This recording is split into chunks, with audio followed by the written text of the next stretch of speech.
Hey guys, I hope you're doing well. It's Hikari, and today I wanted to do a more chill sit-down video with you guys, sharing some of my art inspirations and some of the art books that I've collected throughout the years from this bookshelf over here. To be honest with you guys, I did have a different video planned for last week and this week, but I ended up having 10 hours of footage for those, and I don't really want to talk about it, but it's 10 hours of footage, so I'm probably not gonna get that done anytime soon. Yeah. So this is me trying to forget about the fact that I have to go through 10 hours of footage, and also just because I want to have a different video for you guys. Now, of course, there's a lot of inspiration that you can gain from this world, and I actually have a lot more art books that I've collected, so this is going to be a very incomplete list. And also, I just wanted to let you know that today we're not going to be focusing on like more classical artists like Monet, Pissarro, de Chirico. All artists I love and have inspired me, but we won't be talking about them today. So first, let's cover some artist-specific art books. The first is Mateusz Urbanowicz's book called Tokyo Storefronts. I'm so sorry I probably butchered that pronunciation, but I really enjoy his art. He is a Polish artist that is based in Japan, so I've seen his books a lot and his art a lot in bookstores. He does animation, digital art, and is probably most well known for his watercolor drawings. By the way, I will leave the link to his website along with all the other references and artists I talk about today, so check them out. I've always seen his art in like different bookstores and stuff like that, but this book has always stood out to me because I also love older Japanese buildings. I really like how this book, along with a lot of his other works, focus on very everyday scenery in Japan, which I think a lot of people, especially people like me who lived in Japan for so long, can kind of stop noticing, but he really focuses on them, emphasizes them, and shows how unique they are and how beautiful they are, and I really appreciate that. I also just really want to get back into watercolor, and I like drawing buildings as well, so this inspires me to do that. And maybe if I keep doing it, I can share my progress here with you guys, so that will be exciting as well. The next artist is Mutsuki Munku and their book Musubi. I think I first followed their Twitter because I saw their art in a bookstore. They do a lot of illustrations for books, and that's how I found out about them, and I really like their art style, so I'm glad I have their art book now. I just really like their style, like the face of the characters and the eyes. It is very different from my art style, but there's a lot of things in their art that I want to incorporate in my style, and those sharp eyes and sharp faces are one of them. And also the characters that they draw is just very kakkoi, and you know, I like looking at them.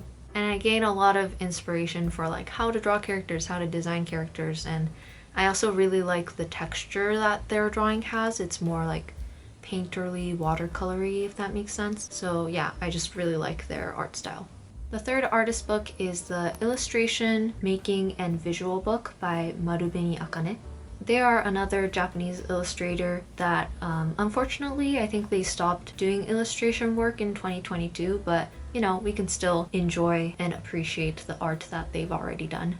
I really like their style, their color, and the like cluttery look that a lot of their drawings have. I really like it, especially again the colors. I love their color choice. But I think what stands out to me the most about their drawings is that there's always like a story. They're very good at storytelling in this like one drawing. A lot of the drawings in this art book seem like they have more story than you're being told. Like it feels like it's just like a single frame or a single scene from a bigger like anime story, and I think that's kind of what I want to do in my art, since I am a more like story focused, story loving artist.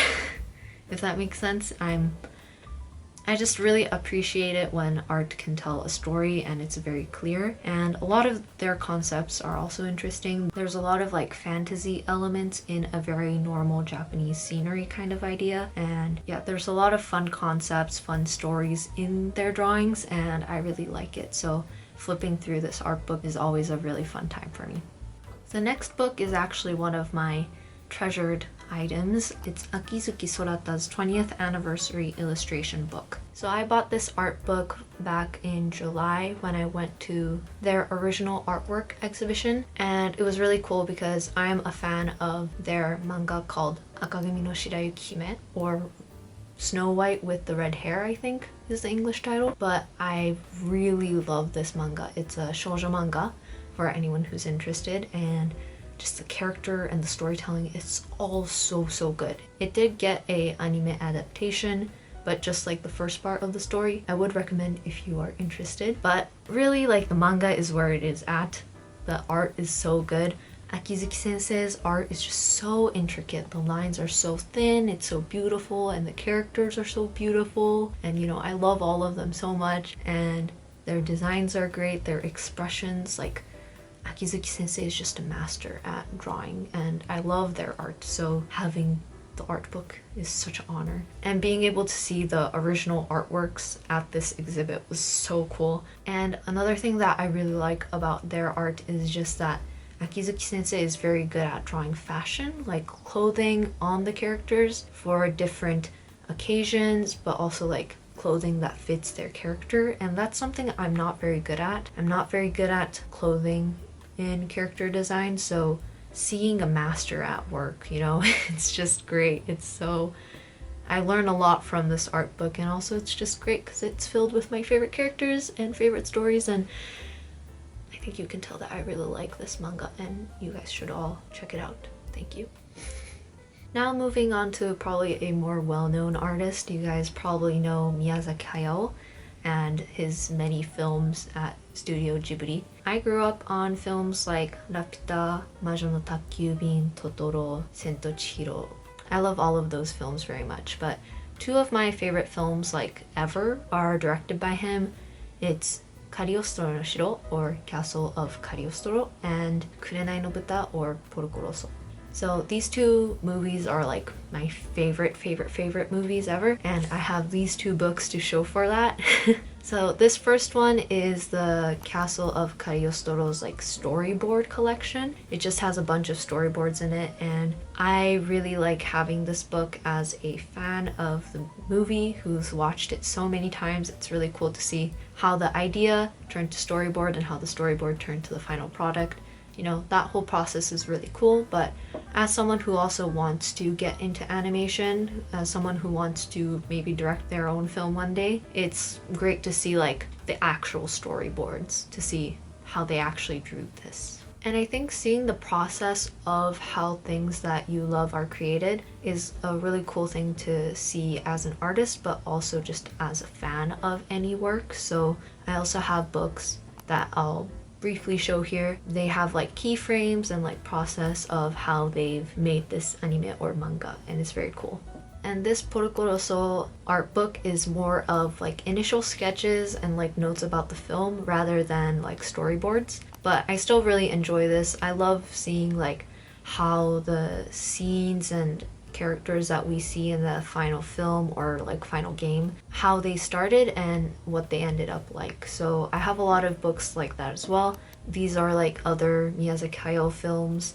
They're like art books, and I also have a lot of like game art books, like the Great Ace Attorney series. I love that game so much. So I have the first and second game art books, and this is the Persona 5 art book.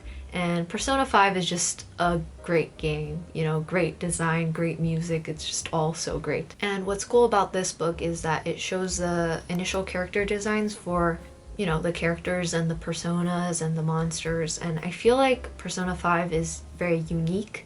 It has that unique style, and it has a lot of complicated designs, so seeing that in the art book is also very cool. And having this book on your bookshelf is also just very cool, because you know, the poppy colors, it's always so beautiful. So yeah, it inspires me to work on drawing and also, you know, game and stuff like that.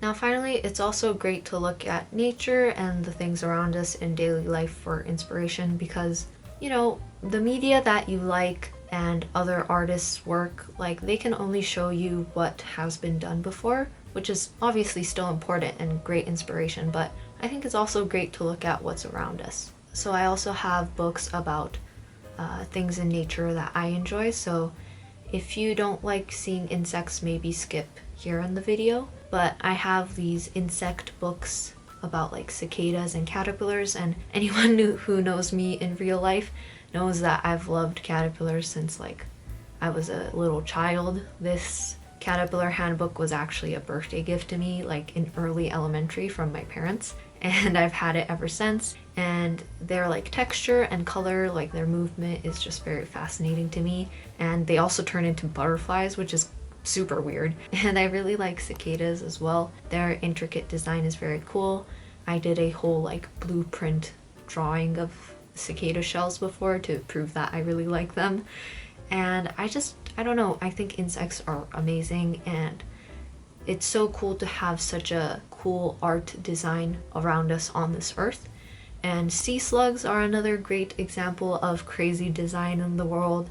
The colors, the textures, they're so unique to each other, and it's fascinating that we don't get to see these creatures much, but it's just so pretty. So, you know, I recommend looking at nature and books about nature for inspiration as well. So those are the art books and artists that have inspired me throughout the years. I hope you enjoyed this video, even though it's a little bit different from my recent videos. Also, thank you guys for all your love on the recent videos. I'm really appreciative of all of you watching and even subscribing. It's so great to have you guys here. I hope you guys will enjoy the videos I have planned for the future, and I will try to get that 10-hour footage edited and finished, but even if I don't, I have other things planned, so don't worry. Also, if there's any other artists or other things that inspire your art, please let me know down in the comments down below. I would love to read that and get to know some other art inspirations I can gain. Thank you again for joining me on this video. I hope you have a wonderful rest of your day, and bye!